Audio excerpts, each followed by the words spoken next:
শীতের রাতে মাকে একা রুমে পেয়ে আমার বড় মেশিন দিয়ে যেভাবে কাজ করলাম। আমার মা আমাকে বলল, বাবা, তোমার মেশিন আমার গুহায় এত জোরে জোরে দিও না, আস্তে আস্তে দাও, ব্যথা পাচ্ছি।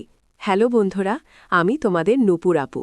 আজকের গল্পটি সম্পূর্ণ শুনলে আপনাদের মেশিন দিয়ে টপ টপ করে পানি চলে আসবে, তাই হাতের কাজ করার আগে হাতের কাছে টিস্যু রাখুন। ভাইকে ডাকতে গিয়ে দেখলাম সে তার রুমে নেই। আমি মায়ের রুমের কাছে ফিরে গিয়ে দরজায় টোকা দিতে যাচ্ছিলাম, তখন হঠাৎ ভেতর থেকে ভাইয়ের গলার শব্দ শুনতে পেলাম। বুঝলাম ভাইয়া মায়ের সাথেই আছে। রাত তখন প্রায় 2টা, আর আমি ভাবতে লাগলাম কেন মা এমন অদ্ভুত শব্দ করছেন। সারা রাত সেই রুম থেকে একই ধরনের আওয়াজ আসছিল, যা আমাকে ঘুমাতে দেয়নি। ভাবছিলাম ভাইয়া মায়ের রুমে সারা রাত কী করছে, চিন্তায় পাগল প্রায় হয়ে গেলাম। আর সারা রাত একটুও ঘুমাতে পারলাম না।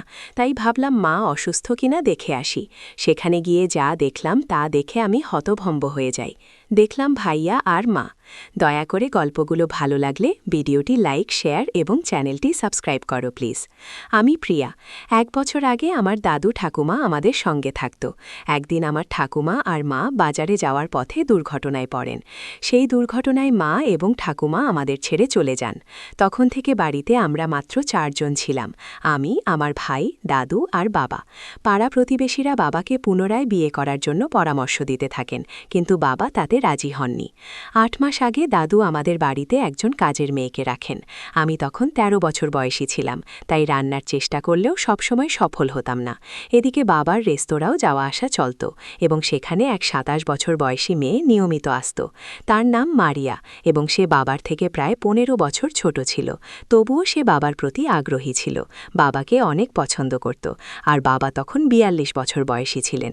একদিন মারিয়া হাত মুখ ধুয়ে বিশ্রাম নিচ্ছিল যখন আমার বাবা ডিনার করতে গিয়েছিলেন একটি রেস্তোরাঁয়। সেখানে একটি মেয়ে একা বসেছিল, এবং কিছু বেপরোয়া যুবক এসে তাকে বিরক্ত করতে শুরু করে। বাবার নজরে বিশ্বাসটা পড়ে, তাই তিনি গিয়ে মেয়েটির পাশে বসে কথা বলতে শুরু করেন।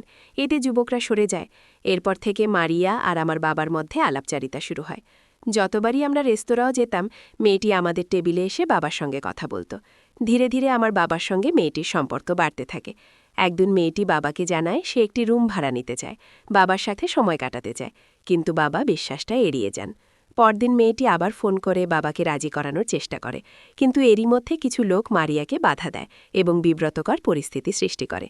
একজন সাহসী মানুষ হিসাবে আমার বাবা মারিয়াকে রক্ষা করতে এগিয়ে যান। পরিস্থিতি সামলাতে বাবার কিছু সাহসী পদক্ষেপ নিতে হয়, এবং অবশেষে মেয়েকে বিপদ থেকে মুক্তি পায়। এই ঘটনার পর মারিয়া এবং আমার বাবার সম্পর্ক আরও গভীর হয়, এবং তারা বিয়ে করে।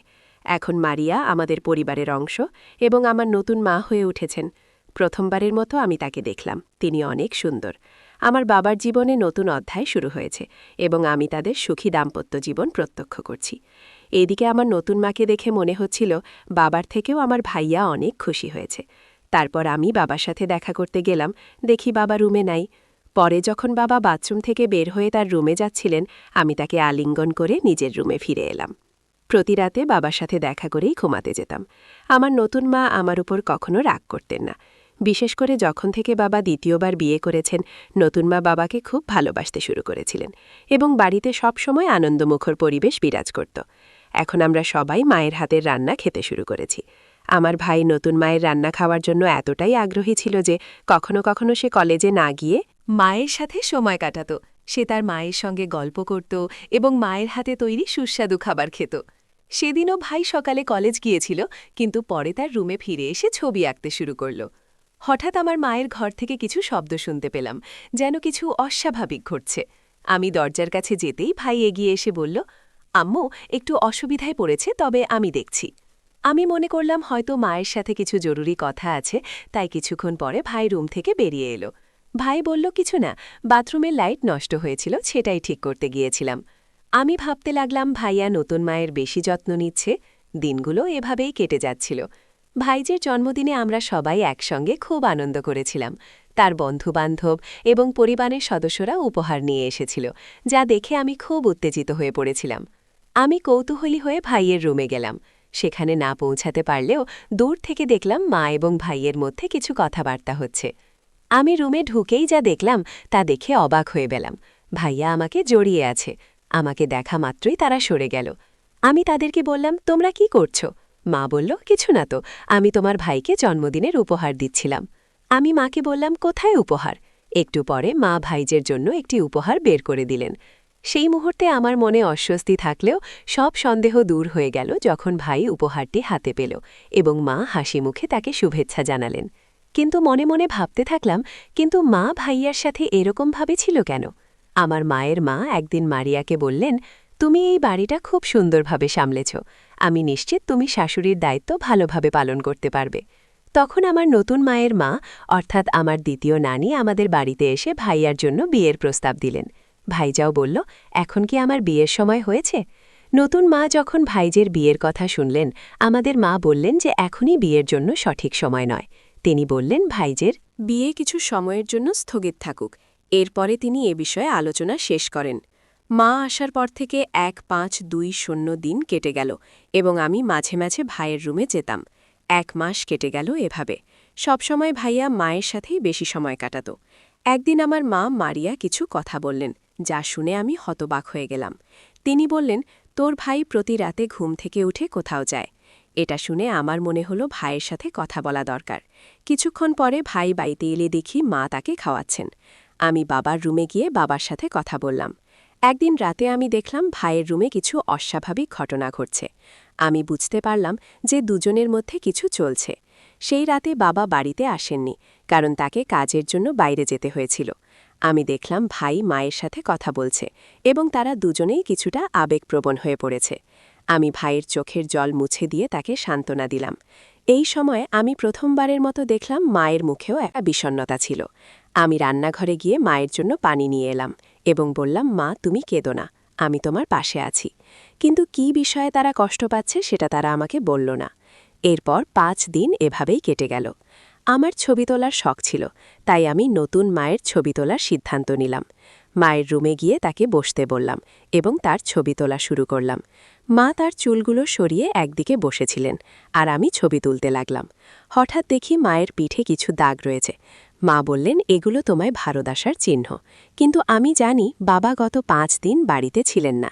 তখনই বুঝলাম মা আমাকে পুরো সত্যটা বলেননি। আমার ভাইয়ের প্রতি সন্দেহ আরও বেড়ে গেল। পরের দিনগুলোতে আমি মায়ের অনেক ছবি তুললাম এবং সেগুলো আমার রুমে রাখলাম। মায়ের ছবিগুলো দেখে আমার মনে একটা অদ্ভুত অনুভূতি জাগল। আমি বুঝতে পারছিলাম কিছু একটা ঠিক নেই। ভাইয়ের কথা মনে পড়ে আমি একটু চিন্তিত হয়ে পড়লাম। মা ও ভাইদের সম্পর্কের বিষয়ে আমি নিশ্চিত নেই, কিন্তু মনে হচ্ছিল যে বিশ্বাসটা হালকাভাবে নেওয়ার নয়। মা আর ভাইয়ার মধ্যে কিছু একটা চলছে, কারণ মা সবসময় ভাইয়ার সাথেই থাকে। মা ও ভাইকে একসঙ্গে অনেকবার দেখেছি এবং তাদের ছবি তুলেছি, যদিও কখনোই তাদের না জানিয়ে। একদিন বিকেলে তোলা ছবিগুলো দেখাতে মায়ের ঘরে যাওয়ার সিদ্ধান্ত নিলাম। সেদিনও বাবা বাড়িতে ছিলেন না, তাই আমি ভেবেছিলাম মা হয়তো এখনও জেগে আছেন। রাত প্রায় 12টার দিকে মায়ের রুমের কাছে পৌঁছে গেলাম এবং রুম থেকে কিছু অদ্ভুত আওয়াজ শুনে চিন্তিত হয়ে পড়লাম যে মা হয়তো অসুস্থ। ভাইকে ডাকতে গিয়ে দেখি সে তার রুমে নেই। তখন আমি মায়ের রুমের কাছে ফিরে এসে দরজায় টোকা দিব। তখনই দরজার ভেতর থেকে ভাইয়ের আওয়াজ শুনতে পেলাম। তার মানে ভাইয়া মায়ের সাথেই আছে। তখন প্রায় রাত 2টো বাজে এবং ভাবলাম কেন মা এমন অদ্ভুত আওয়াজ করছেন। সারা রাত সেই রুম থেকে একই ধরনের আওয়াজ আসছিল, যা আমাকে ঘুমাতে দেয়নি। ভাইয়া মায়ের রুমে সারা রাত কী করছে? আমি চিন্তায় চিন্তায় পাগল হয়ে যাচ্ছিলাম। সারা রাত ঘুমাতে পারিনি। পরের দিন সকালে আমি স্কুলে যেতে পারিনি, তাই বাড়িতে থাকলাম। নাস্তার সময় দেখলাম মা খুব খুশি মনে নাস্তা করছেন এবং ভাইরাও উচ্ছ্বসিত।